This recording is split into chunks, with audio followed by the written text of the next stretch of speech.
दोस्तों वारी रिन्यूएबल के रिजल्ट आ चुके हैं। अगर उसके मैनेजमेंट की कमेंट्री की बात करें तो काफ़ी कॉन्फिडेंट वाली कमेंट्री रही है और बोला है उन्होंने जो इस तरह की ग्रोथ दिखाई है, जो पिछले सालों में दिखाई है, वही ग्रोथ वो आने वाले 4 टू 5 ईयर्स में दिखाने वाले हैं। लेकिन चलिए इनके रिजल्ट के बारे में अब डिटेल में चलते हैं। तो आज हम वारी रिन्यूएबल के क्वार्टरली रिजल्ट के बारे में डिस्कस करेंगे। तो मैं विजय आपका स्वागत करता हूँ आपके अपने ही चैनल वेल्थ की पाठशाला में। चलिए शुभ आरंभ करते हैं।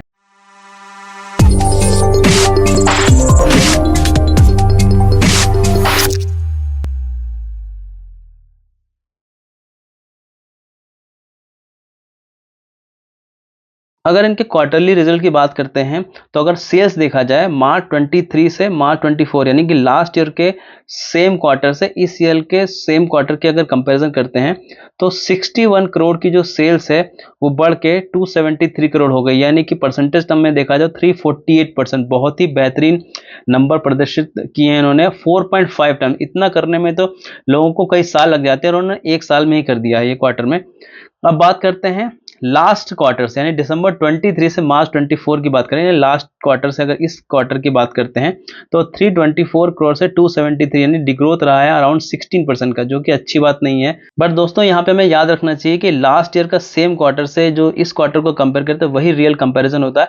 लास्ट क्वार्टर से इस क्वार्टर को कंपैरिजन को एकदम हम सही नहीं मान सकते हैं। इसका एग्जाम्पल हम ले सकते हैं वारी के केस में भी। अगर हम दिसंबर 22 से मार्च 23 का भी कंपैरिजन करते हैं तो भी 18% का डिग्रोथ आया था सेल्स में, लेकिन उसके बाद उन्होंने फिर अच्छा किया। तो अगर मेरा पर्सनल विजन है तो मैं इस रिजल्ट को अच्छा ही बोलूंगा, क्योंकि मैं लास्ट ईयर यानी मार्च 23 से मार्च 24 को कंपेयर कर रहा हूं। अब अगर नेट प्रॉफिट को कंपेयर करते हैं तो मार्च 23 से 24 यानी लास्ट ईयर के सेम क्वार्टर से इस क्वार्टर को अगर कंपेयर करते हैं तो 350%, बहुत ही बेहतरीन नंबर, यानी 4.5 टाइम्स कर दिया। अगेन इतना प्रॉफिट करने में तो कई कंपनीज को 10 साल भी लगा देते हैं, जो कि ठीक ठाक कंपनी होती है। इसने तो सिर्फ एक साल में ही 4.5 टाइम्स कर दिए। इसीलिए अगर वारी के रिजल्ट कई कुछ महीनों या सालों से देखें तो बहुत ज्यादा ही बेहतरीन रिटर्न दिया है। अब अगर लास्ट क्वार्टर यानी दिसंबर 23 से मार्च 24 की बात करते हैं तो अगेन अच्छे नहीं है, 16% का डिग्रोथ आया है।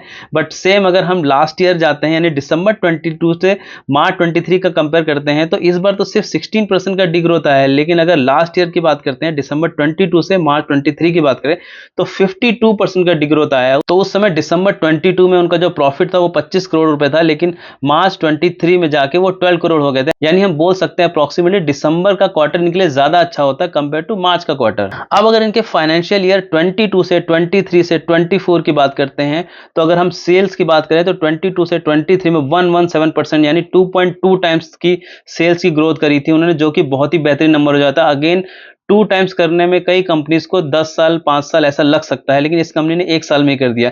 उसी तरह से अगर सेल्स की बात करें 23 से 24 लेटेस्ट में बात करें तो लास्ट ईयर तो सिर्फ 117% का ग्रोथ दिखाई थी, इस साल उन्होंने 150% का ग्रोथ, यानी कि सेल्स के मामले में उन्होंने तो 23 से 24 में ज्यादा अच्छा प्रदर्शन किया है। अब अगर उसी तरह नेट प्रॉफिट की बात करते हैं तो 22 से 23 की बात करते हैं 511% यानी 6 टाइम्स कर दिया।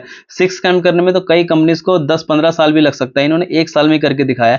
उसी तरह से 23 से 24 में करें तो 169% यानी 2.7 टाइम्स।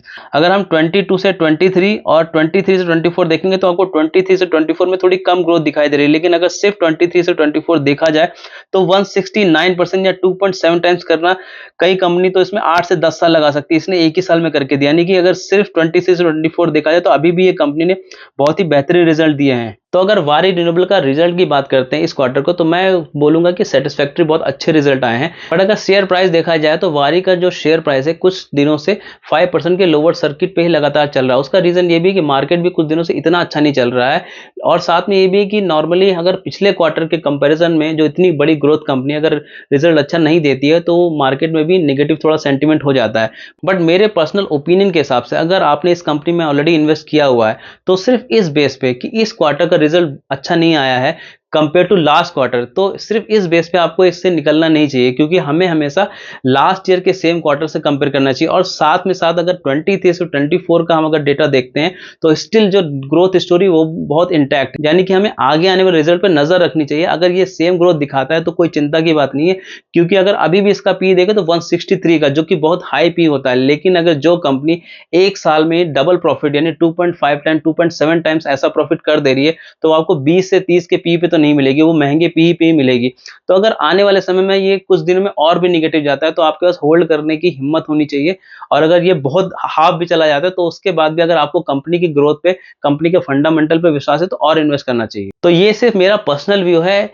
आप कोई भी डिसीजन लेने से पहले अपना खुद का रिसर्च कीजिए, क्योंकि अगर प्रॉफिट होगा तो वो आपका होगा और अगर लॉस होगा तो वो भी आपका होगा। अगर वीडियो पसंद आता है तो उसको लाइक कर दीजिए, फैमिली और फ्रेंड्स के साथ शेयर कर दीजिए, और अगर अभी तक चैनल को सब्सक्राइब नहीं किया तो अब तो सब्सक्राइब कर दीजिए। Thank you so much for watching this video.